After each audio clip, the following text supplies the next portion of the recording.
Aromatic aldehyde का method of preparation हम लोग पढ़ रहे हैं। एरोमेटिक अल्डिहाइड में जो सबसे सिंपलेस्ट आपके पास अल्डिहाइड अगर कोई पॉसिबल हो सकता है तो वो होता है आपका benzaldehyde. Obviously benzene ring with 1 CHO group. अगर तुम कोई दूसरा अल्काइल बेंजीन लोगे तो ऑब्वियसली उससे आपको हाइयर एरोमेटिक अल्डिहाइड मिलेंगे। तो अभी तक देखो हम लोग टोटल 2 मेथड पढ़ चुके हैं। वैसे पढ़नी हमको टोटल 4 हैं। 2 मेथड ऑलरेडी हम लोग डिस्कस कर चुके हैं। जैसे ये पहली मेथड जो हम लोगों ने कल डिस्कस की थी वो आपकी थी इटार्ड रिएक्शन। मतलब इनडायरेक्टली वहाँ पे हम लोगों ने कल जो पढ़ा था वो पढ़ा था पार्शियल ऑक्सीडेशन। पार्शियल ऑक्सीडेशन में अगेन आप लोगों को 2 टाइप थे।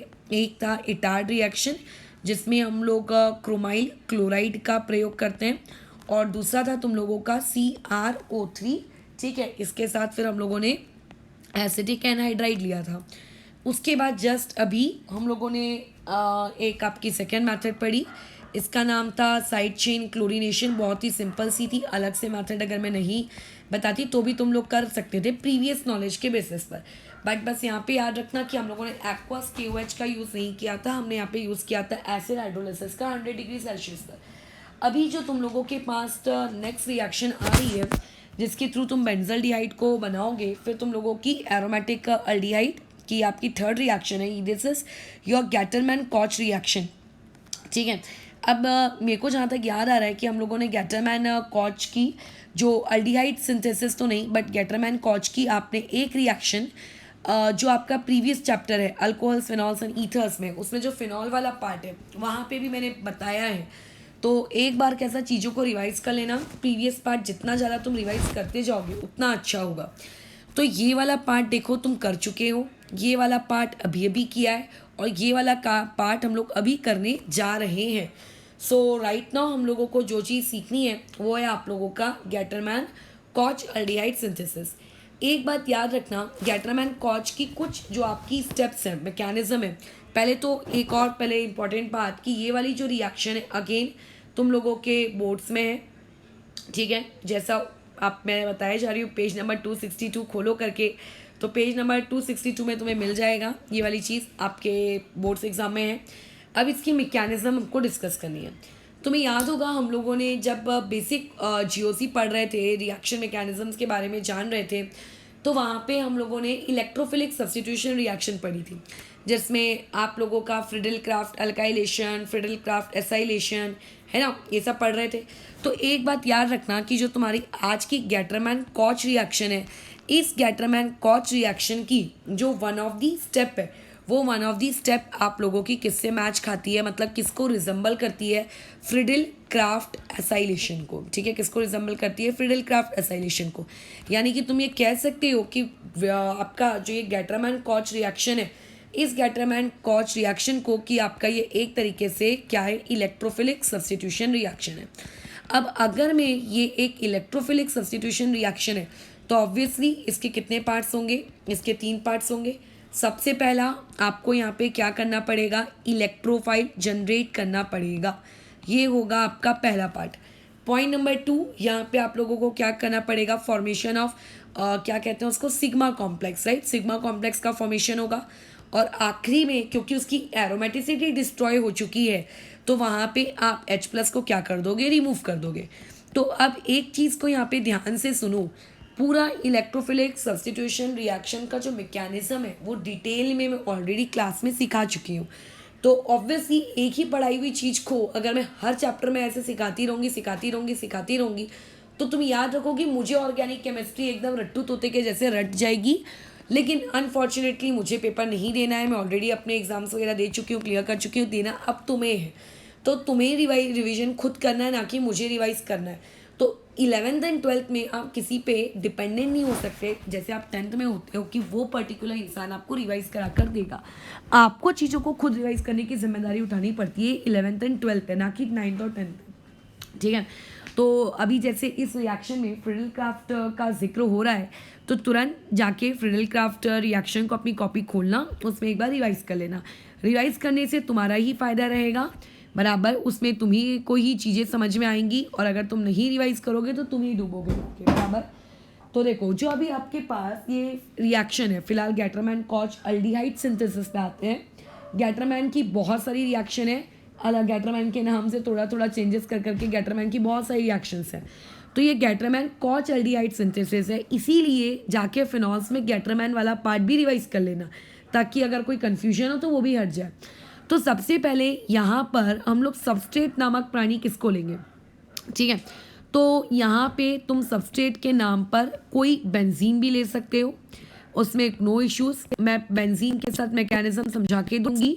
बोर्ड्स में आपको डायरेक्ट आंसर लिखते आना चाहिए और क्वेश्चन आएगा एक्सप्लेन गैटरमैन कॉच अल्डिहाइड सिंथेसिस के में आपको सिर्फ जो रिएक्शन है उसको अपने वर्ड्स में लिखना है, जो कि तुम्हारी टेक्स्ट बुक में लिख कर दिया है। एक एक पैराग्राफ उन्होंने बहुत अच्छे से लिख कर दिया है कि आपको अपनी लैंग्वेज भी क्रिएट करने की नीड नहीं है, ठीक है। बहुत अच्छे से लिखी गई आपकी न्यू बुक, तो वैसे का वैसे ही तुम्हें पेपर में उतारना है, बट मैकेनिज्म कैसी है वो थोड़ा बहुत समझना तो पड़ेगा। तो आप यहाँ पे बेंजीन भी यूज कर सकते हो या फिर सबस्ट्रेट के नाम पे उसका कोई भी डेरिवेटिव। डेरिवेटिव का मतलब लेट से आपका कोई बेंजीन रिंग है, बेंजीन रिंग में OH लगा हुआ है और बेंजीन रिंग में OH लगा है तो आप उसके साथ भी रिएक्शन करा सकते हो। बेंजीन रिंग में Cl लगा है तो रिएक्शन करा सकते हो। बेंजीन रिंग में आपने कोई ईथर ग्रुप ज्वाइन करके रखा है OMe OR, तो आप एनिसोल जैसे ग्रुप में ये रिएक्शन करा सकते हो। तो बेंजीन और या उसके डेरिवेटिव, अच्छा मैंने डेरिवेशन लिख दिया करके, तो उसके डेरिवेटिव स्पेलिंग ठीक कर लेना, उसमें ये वाली रिएक्शन कर सकते हैं, ये उसके सबस्ट्रेट होंगे। इस क्वेश्चन में रिएजेंट कौन कौन होगा, तो देखो यहाँ पे अगर मैं रिएजेंट की बात करूँ तो यहाँ पे रिएजेंट होती है आपकी कार्बन मोनोऑक्साइड गैस, ठीक है, और दूसरा होता है तुम लोगों का हाइड्रोक्लोरिक एसिड। और इस रिएक्शन में क्योंकि मैंने कहा कि ये रिएक्शन थोड़ी थोड़ी फ्रिडल-क्राफ्ट अल्काइलेशन या असाइलेशन को रिजेंबल कर रही है, इसका मतलब ये इलेक्ट्रोफिलिक सब्स्टिट्यूशन रिएक्शन है। अगर ये एक इलेक्ट्रोफिलिक सब्स्टिट्यूशन रिएक्शन है तो इसको कैटेलिस्ट के लिए लुईस एसिड्स की रिक्वायरमेंट रहेगी, और लुईस एसिड के नाम पर इस पर्टिकुलर रिएक्शन में या तो आप AlCl3 यूज करोगे या फिर आप यहाँ पे CuCl यूज करोगे, यानी कि क्यूप्रस क्लोराइड, दोनों में से कोई एक चीज। तो पहले तो ओवरऑल रिएक्शन को व्यू कर लेते हैं, फिर इसकी मैकेनिज्म समझते हैं। लेट्स से आपके पास अगर एक बेंजीन रिंग है, ठीक है, मैंने सिर्फ सादी बेंजीन रिंग ली। सादी बेंजीन रिंग में अगर मैंने कार्बन मोनोऑक्साइड डाला है, HCl डाला है और AlCl3 और CuCl में से किसी को भी यूज़ किया है। अच्छा यहाँ पे मैं भूल गई हूँ, AlCl3 हम लोगों की एनहाइड्रस कंडीशन में होना चाहिए, और यहाँ पे तुम लोगों ने एनहाइड्रस AlCl3 अगर डाला है तो इन सबके बीच में रिएक्शन होगी। और रिएक्शन के बाद क्या होगा, क्योंकि अभी बेंजीन रिंग पर कोई दूसरा ग्रुप अटैच नहीं है तो इसका मतलब बेंजीन रिंग की 6 कार्बन की पोजीशन इक्विवेलेंट है। आप कहीं पर भी CHO ग्रुप लगा दो, तो लेट से मैंने इस तरीके से CHO ग्रुप लगा दिया और ये मेरा बेंजल्डिहाइड बनकर क्या हो गया, तैयार, बराबर। अच्छा दूसरा केस क्या हो सकता है कि आप लोगों के पास इस तरीके से करके बेंजीन रिंग है, अच्छा लेकिन ये मैंने उसका डेरिवेटिव लिया, मैंने एनिसोल ले लिया। लो मैंने यहाँ पे OMe लगाया है, ठीक है, इसको हम लोग क्या कहते हैं, अब ये भी ईथर में पढ़ के आए, इसे एनिसोल कहते हैं। इसमें अगर यही सारे के सारे मैंने रिएजेंट्स यूज़ किए CO प्लस HCl और कैटलिस्ट के नाम पे लो इस बार CuCl ले लेते हैं, तो क्या होगा, आपका जो ग्रुप वहाँ पे पहले से मौजूद है वो ग्रुप वैसे का वैसे ही रहेगा, यानी कि आपका OMe वाला ग्रुप वैसे का वैसे ही रहेगा, ठीक है। अच्छा इसमें अब होगा क्या, उसके रिस्पेक्ट में जो पैरा पोजीशन है, पैरा पोजीशन यानी कि देखो क्योंकि अब यहाँ पे आपकी जो ये 5 पोजीशन है, अब ये पांचों पोजीशन इक्विवेलेंट नहीं है। OMe के ग्रुप के लगने की वजह से कुछ पोजीशन ज़्यादा इलेक्ट्रॉन रिच है एज कम्पेयर टू अदर करके, है ना, तो इसीलिए करके ये पांचों पोजीशंस अलग हैं। तो आप कहीं पे भी CHO नहीं लगा सकते करके, ठीक है, कि मेरी मर्जी में कहीं पे भी CHO लगा दूंगा, ऐसा नहीं चलेगा। यहाँ पे इस OMe के रिस्पेक्ट में जो 180 डिग्री पे पैरा पोजीशन है, यानी कि ये वाली, यहाँ पे आपका अल्डिहाइड ग्रुप यानी कि CHO लगता है, बराबर, और ये बन गया आप लोगों का प्रोडक्ट। तो इस पर्टिकुलर रिएक्शन को हम लोग कहते हैं गैटरमैन कॉच, और ये गैटरमैन कॉच अल्डिहाइड सिंथेसिस को पहचानने की उसकी पहचान है। आपको ये रिएजेंट याद होने चाहिए, ठीक है, आपको रिएजेंट पता होने चाहिए करके कि किस रिएक्शन में करके हम लोगों ने किसका यूज़ किया है, कैसे यूज़ किया है वगैरह वगैरह। आप अपनी मर्जी से ऐसा नहीं कर देना करके कि कुछ भी कुछ लिखे जा रहे हो। कैसे पहचानोगे कि कोई रिएक्शन कैसी है, आपको उसके रिएजेंट याद होने चाहिए, और कोई तरीका नहीं है, रिएजेंट याद होना ही आप लोगों के पास एक आधी ऑप्शन है। सो अब इसके मैकेनिज्म में देखो, अब हम लोग मूव करते हैं।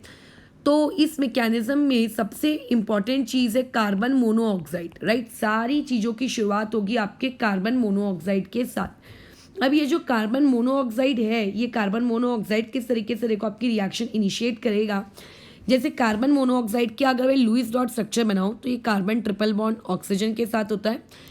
ऑक्सीजन क्योंकि हमें पता है अपने ऊपर 2 लोन पेयर रखता है और 2 बॉन्ड बनाता है, बट इस केस में उसने 3 बॉन्ड बनाया और इस 3 बॉन्ड बनाने के लिए उसने अपना लोन पेयर यूटिलाइज किया है, तो इसकी वजह से ऑक्सीजन पे पॉजिटिव चार्ज आएगा। कार्बन टोटल 4 बॉन्ड बनाता है और एक भी लोन पेयर नहीं रखता है। यहाँ पे 3 बॉन्ड बनाया तो ऑब्वियसली एक उस बेचारे के ऊपर लोन पेयर आ गया होगा, तो इसीलिए कार्बन के ऊपर क्योंकि वो नहीं रखता है और उसके ऊपर आ गया, उसके ऊपर नेगेटिव चार्ज है। तो ये आप लोगों के कार्बन मोनोऑक्साइड का स्ट्रक्चर है। अभी यहाँ पे हम लोगों ने यूज़ किया है HCl, तो ऑब्वियसली HCl का अगर तुम प्रयोग कर रहे हो तो HCl के अंदर में क्या होगा, H+ आयंस होंगे। अब होता कैसा है कि H+ आयंस ये आप लोगों को दिख रहा है करके साफ साफ आंखों से कि ये इलेक्ट्रॉन डेफिशिएंट है और कार्बन भी अपने ऊपर ये नेगेटिव चार्ज नहीं चाहता है। कार्बन की इच्छा है कि मैं अपना एक चौथा बॉन्ड बना लूँ, तो कार्बन क्या करेगा, अपने इन इलेक्ट्रॉन्स को यूज़ करेगा H के साथ बॉन्ड बनाने के लिए, सच दैट कि कार्बन का और H के बीच में ये बॉन्ड बन जाएगा। यहाँ पे ट्रिपल बॉन्ड रहेगा ऑक्सीजन के ऊपर, लेकिन स्टिल पॉजिटिव चार्ज है। अब तुम ये एक चीज़ देखो कि ये वाली जो चीज़ है, ये जो स्पीशीज़ है, ये वाली स्पीशीज़ आप लोगों की अनस्टेबल है। क्यों ये वाली स्पीशीज़ आपकी अनस्टेबल है, क्योंकि यहाँ पर आपके ऑक्सीजन के ऊपर पॉजिटिव चार्ज आया और ऑक्सीजन तुम्हारा एक इलेक्ट्रोनेगेटिव एटम है। तो इसको हम लोग इसका एक सेकेंड रेजोनेटिंग स्ट्रक्चर बनाएंगे जो इसके कंपेयर में ज़्यादा स्टेबल होगा। तो वो रेजोनेटिंग स्ट्रक्चर आप लोगों का किस प्रकार से है, ये जो ऑक्सीजन है इन दोनों इलेक्ट्रॉन्स को क्या कर लेगा, विड्रॉ कर लेगा अपनी तरफ। अगर ये दोनों इलेक्ट्रॉन्स ऑक्सीजन की तरफ विड्रॉ हो गए तो देखो ऑक्सीजन के ऊपर पहले से एक पेयर था, एक पेयर और आ गया, पॉजिटिव चार्ज हट गया, लेकिन कार्बन में के जो 4 बॉन्ड थे अब तो 3 बचे, जिसकी वजह से कार्बन पे पॉजिटिव चार्ज आ जाएगा। तो एक बात याद रखो, भले ही कार्बन के ऊपर पॉजिटिव चार्ज आ गया, बट ये जो 2 रेजोनेटिंग स्ट्रक्चर मैंने आजू बाजू बनाए हैं, अगर मैं इसको नाम दे दूँ रेजोनेटिंग स्ट्रक्चर नंबर 1 और अगर मैं इसको नाम दे दूँ रेजोनेटिंग स्ट्रक्चर नंबर 2, तो तुमको ही बताया कि रेजोनेटिंग स्ट्रक्चर नंबर 2 स्टेबिलिटी के कंपेयर में ज़्यादा स्टेबल है, क्योंकि उसमें पॉजिटिव चार्ज है। और पॉजिटिव चार्ज किस पे है, आप लोगों के लेस इलेक्ट्रोनेगेटिव एटम पे। जब हम लोग रेजोनेटिंग स्ट्रक्चर की कहानी पढ़ रहे थे तब तुम्हें बताया गया था करके, है ना। तो अब ये वाली चीज़ हो जाएगी। अब होगा क्या कि आपका जो ये कार्बन के ऊपर पॉजिटिव चार्ज आया है, ये एक्ट करेगा किसके जैसे एक्ट करेगा, ये एक्ट करेगा एज एन इलेक्ट्रोफाइल। ठीक है, इसकी एक और मैकेनिज्म भी है, एक और तरीका भी है इसको समझने का, बट ये एक्ट करेगा एज एन इलेक्ट्रोफाइल। अब ये रही तुम लोगों की एक बेंजीन। मैंने कहा था आप बेंजीन का कोई भी डेरिवेटिव ले सकते हो, बट मैं एक साथ ही बेंजीन के साथ ये रिएक्शन समझाती हूँ।